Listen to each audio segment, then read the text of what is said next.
Seja muito bem-vindo ao 2 Dedos de Teologia, eu sou Iago Martins, você está no meu escritório e hoje é um vídeo resposta, que não é bem resposta, é mais um complemento, vídeo complemento ao vídeo do Nando Moura chamado Pastores Irresponsáveis, que ele publicou dia 23 de março. Nando Moura é um comunicador muito famoso, fala um público misto, inclui até pessoas que têm algum tipo de tendência religiosa, já que Nando Moura é um cristão, ele fala muito, sobre cristianismo. E ele tendo mais de 3 milhões de pessoas no canal dele, o vídeo dele sobre pastores irresponsáveis passa de 250 mil visualizações. Eu acho que é legal a gente poder comentar e complementar algumas coisas que ele coloca no vídeo, que eu não discordo diretamente de nada, mas eu acho que eu complementaria um ponto aqui e um ponto ali, e quero repetir com uma linguagem mais religiosa alguns pontos que ele coloca. Eu acho que é importante no período que a gente está vivendo agora. Eu já fiz 2 vídeos aqui no canal falando sobre esse tipo de assunto. Primeiro, eu fiz um vídeo sobre vacinas e expliquei, de uma perspectiva cristã, como a gente vê e interpreta vacinas. E fiz um segundo vídeo só respondendo as perguntas que vocês me mandaram sobre igreja e lockdown. Se é certo, se não é, se isso é um tipo de ditadura, se vai contra as liberdades religiosas. Expliquei juridicamente, teologicamente algumas coisas. Eu acho importante você ir nesses 2 vídeos. Se você tem dúvida sobre vacina, vai lá no vídeo sobre vacina. Se você tem dúvida sobre lockdown, se lockdown funciona e se é justo que igrejas estejam fechadas nesse período, vá lá que eu explico isso com um pouco mais de detalhes. Mas deixa eu comentar aqui brevemente aquilo que eu vi no vídeo do Nando Moura. Até porque o Nando Moura é um comunicador social muito visto, tem mais de 3 milhões de inscritos no seu canal, e o seu vídeo sobre pastores irresponsáveis tem cerca de 250 mil visualizações. É muita gente ouvindo sobre igreja e sobre fechamento de igreja nesse período. O Nando Moura começa falando uma coisa, ele diz que nós estamos numa das piores crises sanitárias da nossa geração, o que é verdade. Hoje você tem que ser uma minoria muito esquisita para acreditar que a pandemia é uma fraude ou o que quer que seja. Você tem que seguir gente, sabe? Eu tava vendo o Olavo de Carvalho falando no Twitter, colocando uma foto de um set de filmagem com atores, numa cena ali de um filme, e ele tentando fazer parecer que aquilo era da pandemia. E tá vendo? São atores. Tinha um morto fumando, quando na verdade era um set de um filme oriental, nem era algo que estava sendo falado sobre pandemia. Para você tentar argumentar que a pandemia é uma fraude hoje, você tem que estar muito perdido. Ah, tá vendo? CPF, cobraram o CPF, agora o número de mortos diminuiu. Não, só aumentou a burocracia, então o número de mortos congelou por um tempo até voltar à mesma normalidade do número de mortos que tinha antes. Agora aumentou-se a burocracia, diminuiu o número de mortos por um tempo, e então depois que a burocracia foi cumprida, tá aí a taxa de mortos igual como sempre teve. Nós podemos concordar que não existe nenhuma evidência que nos faça descrer que estamos vivendo uma pandemia mundial. Mas ali ainda no primeiro minuto, tratando os pastores como irresponsáveis, o Nando comenta sobre hoje podermos transmitir a nossa mensagem usando recursos como a internet. WhatsApp, YouTube, sermões online e tudo mais. Existe uma verdade e um erro aí, tá? Primeiro, sim, graças a Deus a tecnologia nos ajuda a conseguir lidar com o distanciamento que esse período de pandemia cobra da gente. Na nossa igreja, tanto no primeiro lockdown ano passado, como nesse período agora de isolamento rígido também, nós usamos o YouTube para transmitir louvores e transmitir pregações para as nossas igrejas. A gente tem cumprido rigorosamente todas as imposições sanitárias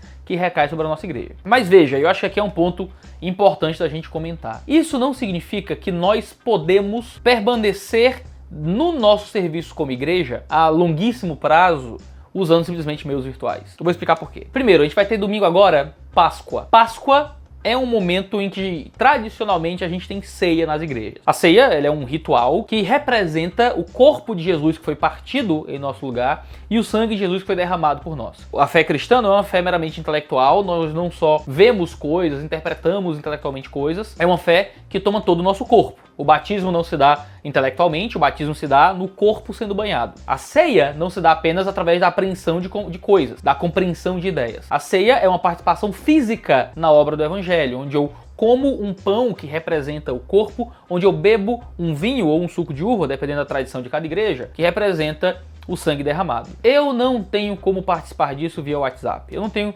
como participar disso via YouTube. Eu perco algo como igreja dentro desse período de isolamento social. Fora que as linguagens do Novo Testamento sobre reunião, sobre a igreja se reunir, é uma linguagem que não funciona usando meramente o YouTube. Veja, Paulo também tinha um recurso tecnológico para atuar à distância nas igrejas em que ele fazia parte. Ele usava principalmente as cartas. Quando ele escreve aos Coríntios, na primeira epístola, por exemplo, ele fala sobre uma excomunhão. Alguém vai ser expulso da igreja porque está vivendo em pecado sem arrependimento. E Paulo diz, considerem como se eu estivesse aí. Eu estou longe, mas eu estou presente em espírito. Paulo diz que a distância não o impedia de participar daquele momento, já que ele tinha cartas para transmitir aquilo que ele acreditava, qual era a sua opinião sobre aquele caso. Já escrevendo aos romanos, Paulo vai dizer que tinha ansiedade de se aproximar daqueles irmãos, de chegar até eles, porque queria pessoalmente poder compartilhar algum dom e receber o compartilhamento de algum dom. Haviam serviços que se davam na igreja que não poderiam acontecer à distância. E sabe, a gente como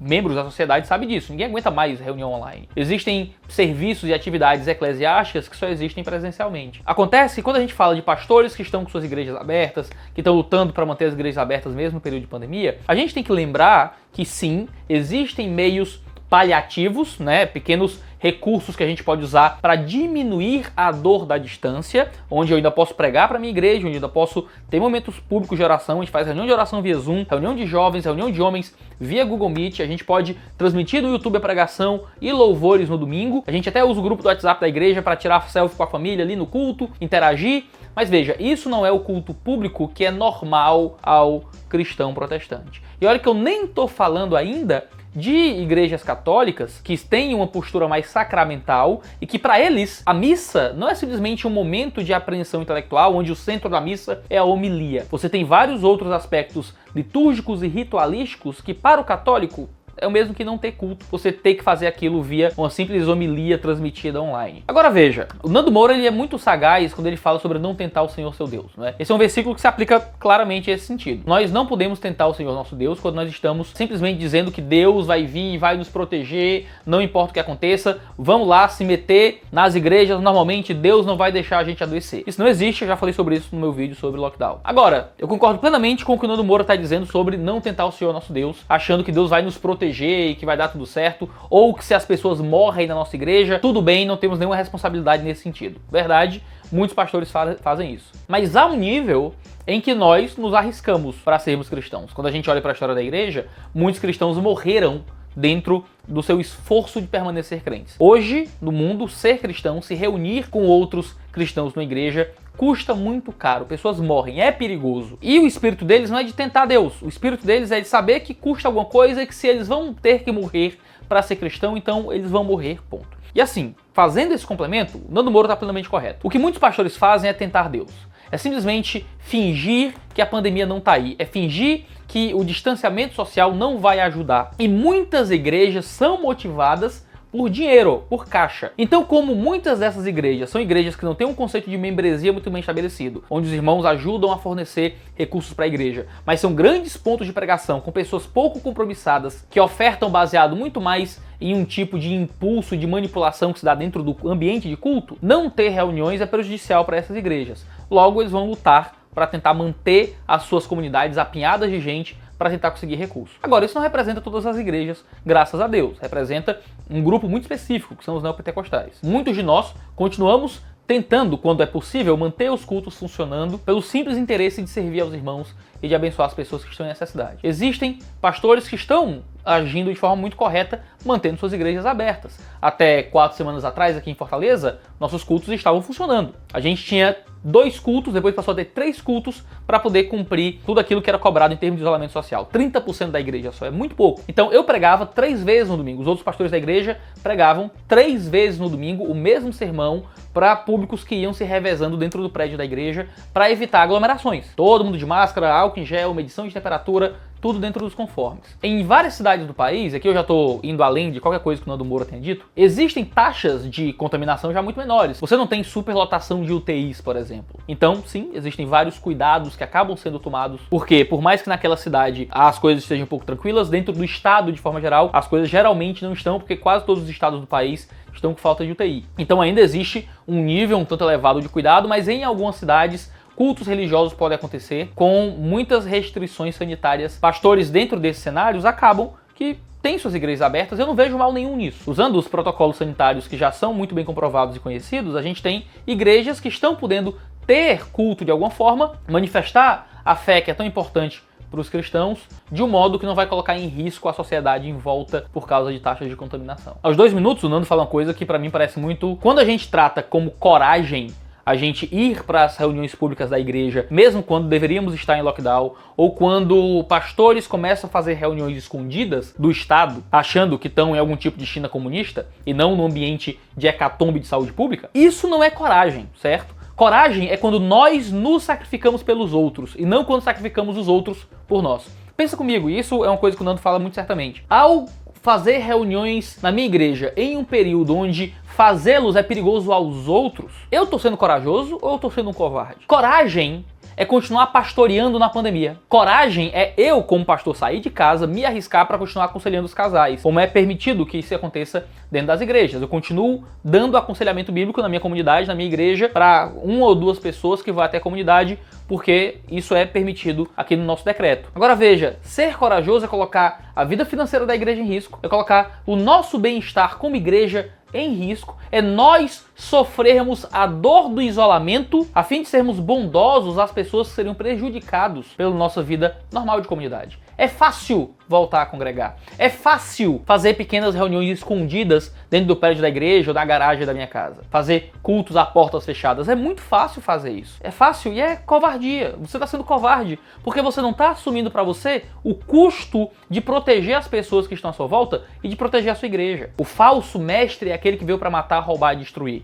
Assim como falsos pastores são os ladrões, os falsos pastores são os que matam também. Como é que nós podemos pastorear a revelia da saúde daqueles que vem a nós? Veja, a gente não está falando de um cenário absoluto, eterno, que vai se dar pro resto da nossa vida, nunca mais vai ter culto. Ano passado foi 3 meses. Esse ano a gente está há 3 semanas tentando segurar o fato de que o Brasil inteiro está sem UTI, meu irmão. Poucas exceções em todo o solo nacional. Então a gente tem que deixar de ser tão desesperado. Culto é essencial para a minha vida, mas qualquer grande aglomeração, incluindo cultos, hoje são prejudiciais para a vida de toda a sociedade. Então não é corajoso fazer culto custe o que custar. Agora, lembrando, a gente está falando de um cenário nacional. Existem cenários que são locais, que são muito específicos. Olha, aqui não tá tão difícil, aqui a gente tem UTI, aqui a taxa de contaminação tá baixa, aqui foi aprovada igreja como atividade essencial, ou aqui existe a possibilidade de fazer cultos, mas dentro de uma limitação. Aí tudo bem, dentro do seu cenário, dentro da sua cidade, ok. Agora, se sua cidade, como é o caso aqui de Fortaleza, tá com mais de 100% de taxa de ocupação de UTI, será que é a hora da gente lutar para que as igrejas possam ter cultos públicos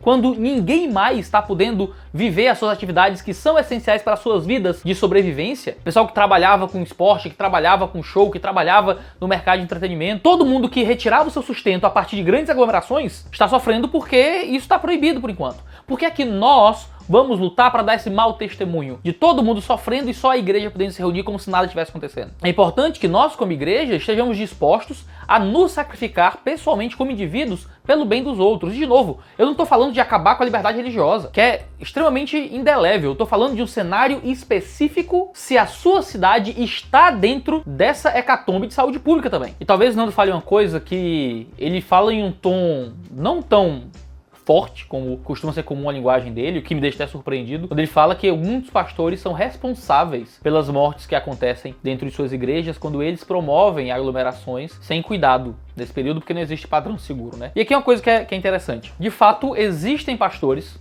certo? Que são assassinos. E eu quero usar exatamente essa linguagem. Existem pastores assassinos. Pastores que são diretamente responsáveis pela morte das pessoas que o ouvem. O livro de Provérbios fala que a morte e a vida está na língua. Aquilo que a gente fala promove vida, aquilo que a gente fala promove morte. O motivo é porque a nossa palavra influencia, afeta, guia pessoas de alguma forma. Um pastor, ele é um mestre. E o livro de Tiago vai dizer que nem todos deveriam querer ser mestres, porque como mestres somos cobrados com mais força. Uma coisa é um membro da minha igreja ser contra o lockdown. Uma coisa é aquele que exerce autoridade sobre a igreja falando acerca desse tipo de assunto. Aquilo que eu digo sobre isolamento social, aquilo que eu digo sobre política, sobre economia, sobre vacina, sobre remédio, é muito mais importante, eu vou ser cobrado muito mais seriamente por Deus do que o que um cristão que não exerce tanta influência diz. Então veja, muitos pastores são responsabilizáveis por mortes que estão ao seu redor. Quando, mesmo com a taxa de UTI da sua cidade com mais de 100%, ele insiste em reuniões normais da sua igreja, quando na sua comunidade ele simplesmente vai contra as recomendações públicas e promove falta de uso de máscara na sua comunidade, como acontece em várias igrejas aqui do Ceará, onde as pessoas não usam máscara no prédio da igreja. Quando um pastor usa da sua influência como pregador do evangelho para recomendar à sua igreja o uso precoce de remédios que não possuem comprovação de eficácia, que aliás não possuíam comprovação de eficácia, agora já possuem comprovação de ineficácia, e o cara que fez seminário teológico, bacharel em teologia, acha que pode discutir remédio e promover o uso de remédio para sua igreja, remédios que o grosso da comunidade médica não recomendam como funcionais. Você quer dizer agora que consenso acadêmico é o que diz se é certo ou se é errado? Não, mas se você quer ir contra o consenso acadêmico, vá fazer uma faculdade de medicina e rebater os argumentos que são usados pelo grosso do consenso acadêmico. Não é o que acontece, é o tio Zé das Couves que fez bacharel em teologia, que baseado em vídeos do WhatsApp e em dados completamente falsos, simplesmente promovem remédios que não valem. Eu faço parte, sei lá, de 6 grupos negacionistas da pandemia, que o assunto central do grupo é falar que a pandemia não existe e que a igreja tinha que estar aberta mesmo. Os argumentos que são usados sempre em defesa de remédios que não funcionam, como o tratamento precoce e coisas assim, são fake news que são, já foram refutadas no Twitter há 15 dias. Então acaba que existe toda uma cultura de fé em remédios que não possuem comprovação de eficácia, infelizmente. O pastor passa para as pessoas uma segurança e um tipo de medicação que não existe, como se o pastor devesse estar falando de remédio. Pastores são assassinos quando usam seus cultos para dizer que a vacina é marca da besta, quando usam os seus cultos para dizer que crentes não deveriam se vacinar, quando usam os seus cultos e a sua pregação pública para dizer que o uso de máscara é coisa de comunismo e imposição da OMS. Isso é uma influência direta por líderes religiosos sendo exercida contra a saúde dos seus fiéis. Isso é ser um pastor assassino. Isso é matar as pessoas. É fazer com que aqueles que são alvos do poder de influência que ele recebeu como líder e como pregador da palavra de Deus, simplesmente descuidem da própria vida. Claro, essas pessoas são as principais responsáveis pela própria vida, mas aquele que os educa é responsável pela educação que deu. Esses pastores são moralmente responsáveis por essas mortes. Agora, é importante separar o joio do trigo e delimitar bem sobre quem a gente está falando. Quando você diz que um pastor que promove culto de contaminação, que diz para sua igreja que quanto mais rápido eles se contaminarem, melhor, porque assim já vai existir logo imunidade de rebanho dentro da igreja e eles vão poder viver normais, esse pastor, ele é um assassino, ele tinha que estar sendo processado por homicídio culposo. Agora, essa não é a realidade da maioria dos pastores do Brasil. Essa não é a realidade da maioria das igrejas, onde os pastores estão simplesmente sendo sujeitos àquilo que está sendo decidido dentro das esferas governamentais. A maioria dos pastores do Brasil estão simplesmente seguindo as recomendações das forças oficiais. Eu tenho muito orgulho de perceber que a igreja evangélica brasileira tem sido um modelo no cuidado com relação à pandemia. Eu vou no supermercado, eu vou nos correios, eu vou num hospital, nenhum lugar segue os protocolos de forma mais bem cuidadosa do que igrejas evangélicas. Nem hospital segue protocolo do jeito que as igrejas estão seguindo, com o cuidado que as igrejas estão seguindo. Eu me aglomero muito mais nos correios, no supermercado e na clínica onde eu levo minha filha, do que no culto. Vários colegas pastores no Brasil, porque lhes é permitido, estão gerenciando e cuidando ali do processo de abertura e de fechamento da igreja e tomando todos os cuidados necessários. Quando eu vejo uma igreja de 50 membros, que tem um prédio que cabe 150, que existe uma grande separação entre as pessoas, que os idosos não vão, que o cara faz 2 cultos no domingo, tá todo mundo de máscara, tá todo mundo tomando todos os cuidados necessários, um pastor desse não pode ser chamado de irresponsável. Existe um nível de risco que a gente assume para poder continuar congregando. Claro que o ideal, se você pode, é ficar em casa o máximo que você consegue. Agora, o exercício de fé, ele sempre vai ter um cálculo de risco que faz a gente imaginar até quando a gente consegue ir. E claro, esse cálculo não é objetivo, ele é um tanto subjetivo. Depende das informações que você tem sobre a pandemia, do que é que você acredita, sobre as eficácias das medidas profiláticas e de isolamento. Depende de como a reunião da igreja é importante para a sua vida, e tudo isso acaba tendo que ser calculado em um nível muito subjetivo para se entender se é hora ou não de nós congregarmos como igreja. Mas agora, existem limites que são muito claros. O uso de medidas sanitárias simples, como dispensa de álcool em gel, o uso de máscaras, evitar grandes aglomerações e se desfazer de tudo isso como se a pandemia fosse uma fraude ou algo falso. Vamos congregar como igreja de forma normal ou até mesmo escondido. Claro que existe tons de cinza entre um e outro, mas de um lado existem pastores irresponsáveis, até mesmo assassinos, que podem ser culpabilizados pelas mortes que acontecem na sua congregação, e